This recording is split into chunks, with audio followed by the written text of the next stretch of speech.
We are Semiconductor, and today we are in the Alice Holt Research Forest. With our daughter Lyra. With our daughter Lyra, who's our newest member of Semiconductor. We've been working together for about 15 years, is it? Was it nearly 20? Maybe nearly 20. And normally we make moving image works, but for the Jerwood Open Forest, we have proposed to make a sculpture. And we want to work with some scientists who are collecting data about the forest. And we want to see how they present their data and then see how we can try and make that data tangible to make sculptural forms from it. So we normally work in a very digital way, and we'll be starting with the digital data and then working with ways to transform that into 3 dimensions to eventually make a sculpture that will sit in the forest. So we're here in Alice Holt, which is just down the road from a forest which is just for research. And in that forest they have a tower that collects data from all the different heights of the forest. So you have the canopy and the ground level, and it's collecting the wind data, water vapour and carbon dioxide, and all of these different bits of data we've collected and we're going to use to make this sculpture. So the scientist we're working with is Matthew Wilkinson, and he has a tower in the middle of this experimental forest, and it's called a flux tower, which is a standard name for the kind of instruments that they're using to collect the data. And when we first visited here in July on a very sunny day, we went up the tower, which is about a 30-metre tower. I think it keeps getting larger every time we talk about it. Might be 20 metres, 30 metres. It was high. But we went up, climbed up the tower, very wobbly scaffolding tower that took us up into the canopy. So most of the experimental forest is oak. So we were above an oak canopy, which was an amazing experience, especially in the summer on a beautiful day. But today we've come back to the forest to look at possible sites for positioning this sculpture, which we have a fairly clear idea of how it will manifest, but depending on the location and the materials we use and the processes that we use to make the sculpture will depend on the scale of it. So today is really just getting a sense of possible sites and how we may work and locate the sculpture within the Alice Holt Forest. You stand in front of me, Ruth, so I'll get a picture of you with them.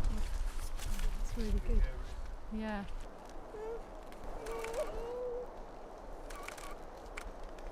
Yeah, a site like this would be really good to have something that you just come across that makes it feel like you're discovering, just seeing like a fallen down tree trunk, or as you would in the woods, and you discover an object.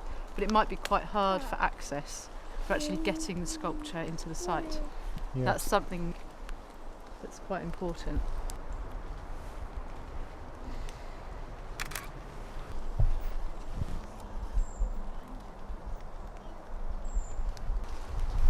Lyra.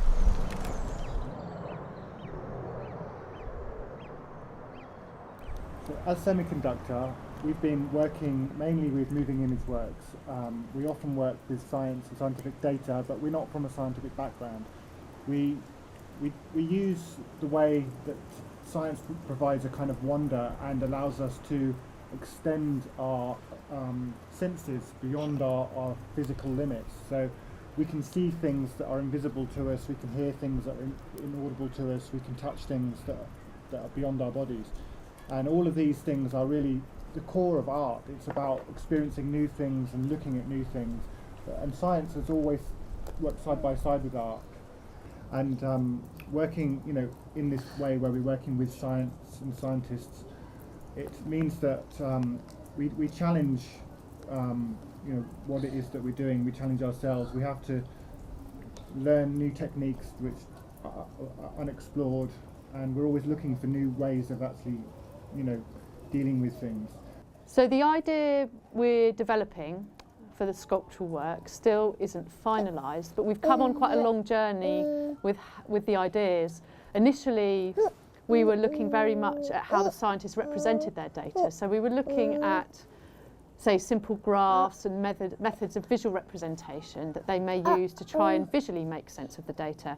And we were very inspired by polar plots. You can represent a whole year on one graph, and it ends up being circular, so you end up with this kind of cyclical time which we became very interested in, and also how that mimics the trees in the forest and the kind of idea of the cycle of a year in a forest. And it was something that was driving the ideas initially. And the images and the models that we were creating from that felt very formal, and they were kind of almost opposing the forest. And we gradually realised that these wouldn't work so well in the forest. We had to think about how they would sit in the forest and how you would approach them. And although we liked the idea of putting in very high contrasting colours into the forest and working with the scientific colours for the graphs and the way they represent their data, we've now turning more towards something which looks quite natural in the forest. And then when you come close to that, you see that it's actually data, it's actually digital forms that you're seeing. So we've had quite a turnaround in how we've been developing those ideas. We've also been looking at different types of materials that Matt's collecting within the forest. So as well as having the instruments up in the canopy, which are collecting data, which are collecting numbers that we can use, he's also collecting images. So he has two cameras. One of them is a camera looking from the ground, looking up into the canopy, and one of them is looking down from the top of his tower, looking down onto the canopy.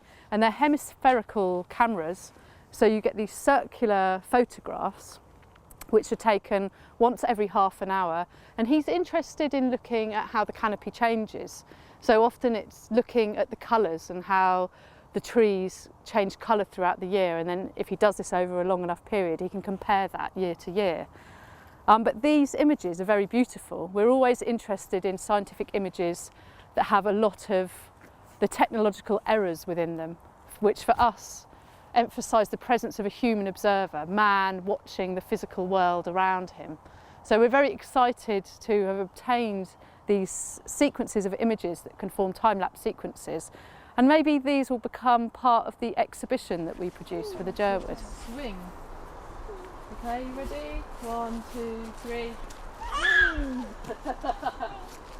ready?